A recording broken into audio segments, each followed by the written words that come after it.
We are going to be changing out the driver's side windshield wiper on this Hyundai Tucson. And in order to do that, this is a RainX windshield wiper. So it's a J hook. And here we go. We on click, slide it out. And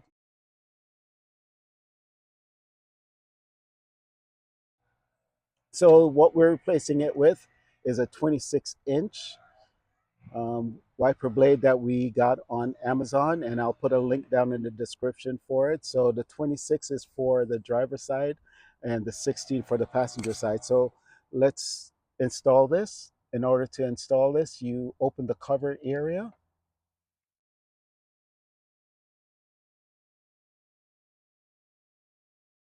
through the gap,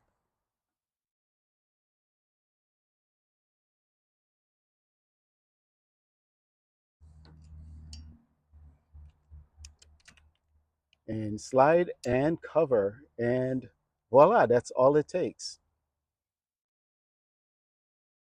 Awesome. Guys, that's it. As far as changing out the wiper blade, once again, this wiper blade you can find down in the description.